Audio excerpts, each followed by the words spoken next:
In this presentation, we're going to take a look at ratio analysis for liquidity ratios within our sample reports for financial analysis. Here we are on Chapter 6, Analysis of Liquidity. Here's going to be some information for that. We got the liquidity ratio analysis. So we have some charts related to liquidity ratios. We're going to scroll down and go through those ratios. We're not going to go through the calculations one more time, but we're going to go through the analysis of it and see how it's formatted within our report. We have the current ratio first. We got the current assets divided by current liabilities. Here's the calculations. You can calculate them yourself if you would so choose. For practice, we want to take a look at the format and the analysis, which is this ratio is used to measure a company's ability to pay current liabilities with current assets.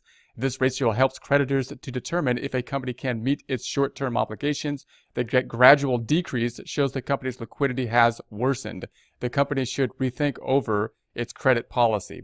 So again, note here, we have a pretty broad type of thing. This is something that the software can do. If we have software to calculate these ratios, it can basically say, hey, this is what the ratio is. Is it good or bad? The trend, it looks, not good in this case, and there's the trend. Doesn't tell us why, right? It says that we should rethink the credit, but it doesn't really tell us really what is going on in terms of why the trend is happening. And we would, in practice, want to take a look at more detail for the particulars of the company and say, why is this happening?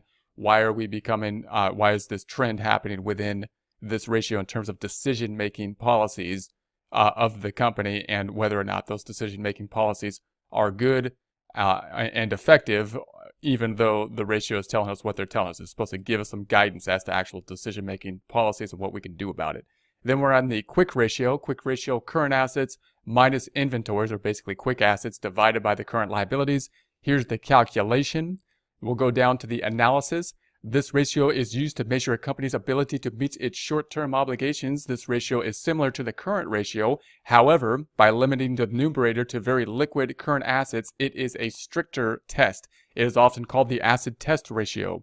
The quick ratio is worse than the current ratio. This means that the current ratio was because of inventory. The liquid asset other than inventory of the company needs consideration, attention.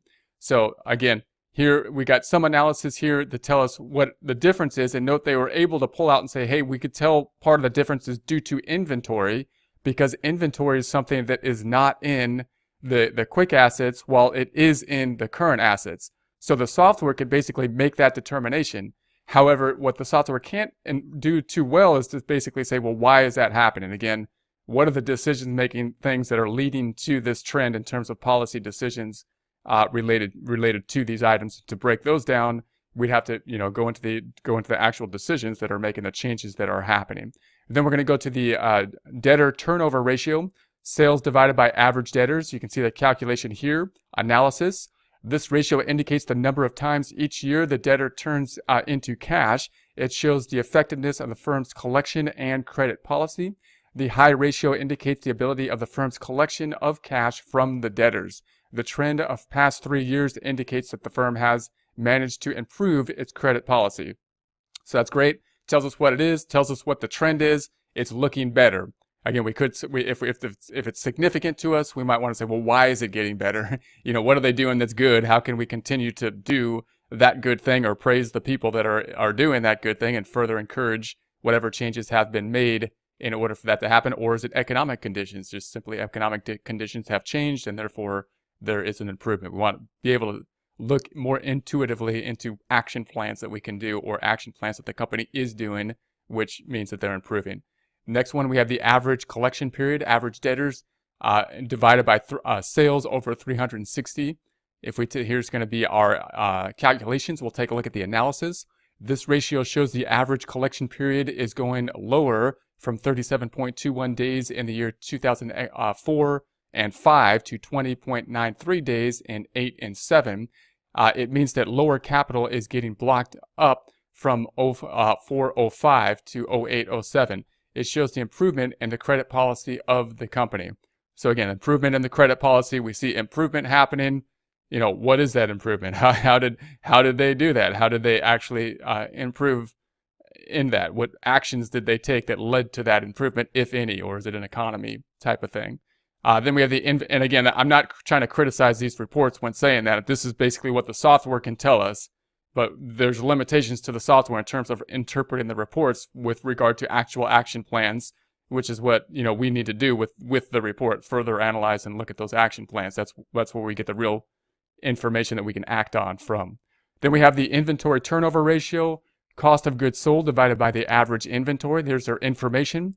Going down to the analysis, this ratio is used to measure how quickly a company is selling its inventory. This ratio tells how many times each year a firm's inventory is turned over. The inventory turnover of the company over the period of 4 years has remained stable, more or less. So this is one where we're saying the trend is pretty much constant. Maybe we don't need to do a lot more digging into it because it's constant. There is no change that's happening. If it's a current trend that we think is pretty good, then we might want to just basically keep it constant for it. There's no big change that we would need to go in there and say, what did we do different? We might think, what can we do different in order to make a change for the better?